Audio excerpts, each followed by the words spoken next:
U.S. Defense Secretary says Europeans a danger to peace.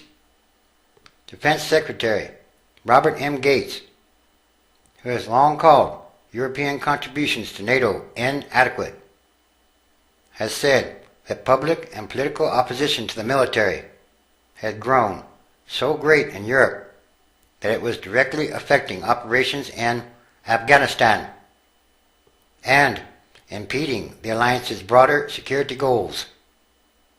The demilitarization of Europe, where large segments or swaths of the general public and political class are averse to military force and the risks that go with it, has gone from a so-called blessing in the 20th century to an impediment to achieving real security and lasting peace in the 21st. He told NATO officers and officials in a speech at the National Defense University, the Defense Department financed graduate school for military officers and diplomats. A perception of European weakness, he warned, could provide a temptation to miscalculation and aggression by hostile powers. The meeting was a prelude to the Alliance's review this year of its basic mission plan for the first time since 1999, 11 years ago. Right now, Mr. Gates said, the Alliance faces very serious, long-term, systemic problems. Mr. Gates' blunt comments came just 3 days after the coalition government of the Netherlands collapsed in a dispute over keeping Dutch troops in Afghanistan. So it now appears almost certain that most of the 2,000 Dutch troops there will be withdrawn this year. And polls show that the Afghanistan war has grown increasingly unpopular in nearly every European country. The Defense Secretary, putting a sharper point on his past criticisms, outlined how NATO shortfalls were exacting a material toll in Afghanistan. The Alliance's failure to finance needed helicopters and cargo aircraft, for example, was directly impacting operations, he said. Mr. Gates said that NATO also needed more aerial refueling tankers and intelligence gathering equipment for immediate use on the battlefield. Yet Alliance members, he noted, were far from reaching their spending commitments, with only 5 of 28 having reached the established target, 2% of GDP for defense.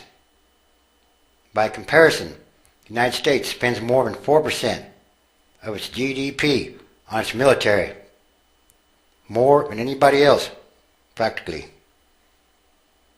A senior fellow with the International Institute of Strategic Studies in London called Mr. Gates' remarks very striking.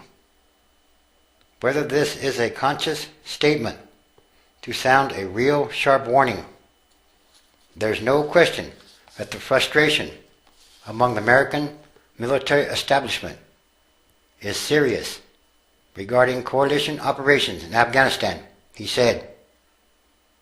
Mr. Gates did soften his message a bit, noting that, not counting United States forces, NATO troops in Afghanistan were to increase to 50,000 this year from 30,000 last year. By any measure, he said, that is an extraordinary feat. More sobering, he said, was that just 2 months into the year, NATO was facing shortfalls of hundreds of millions of euros, a natural consequence of having underinvested in collective defense for over a decade. NATO's problems, greatly magnified by the expansion of its mandate beyond European borders following 9/11, called for serious, far-reaching, and immediate reforms, Mr. Gates said. Indeed, the Secretary General of NATO last month turned to an unlikely source, Russia, to request helicopters for use in Afghanistan. Echoes of the 1980s invasion of Afghanistan, arguing that this would help reduce the terrorism threat and drug trade on a border of the former Soviet Union. What do they call Afghanistan sometimes? The graveyard of empires. So who is right and who is wrong, good or bad? The Secretary, speaking at the same meeting as Mr. Gates, said that NATO's members needed to better coordinate their weapons purchases. The European Union and NATO should collaborate on developing capabilities, like heavy-lift helicopters, he said, and somehow avoid spending double money. But at the same time, the worldwide financial crisis continues and appears to be, or could be worsening again. What with the Greece debt problems, and the unemployment situation in the United States, the worldwide economic meltdown.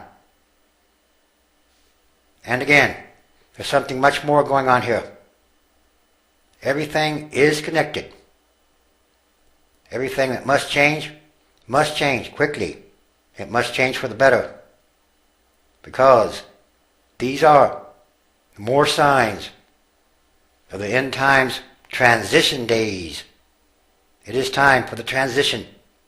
The transition is a process continuing day by day all around the world in many different ways. And these are more signs.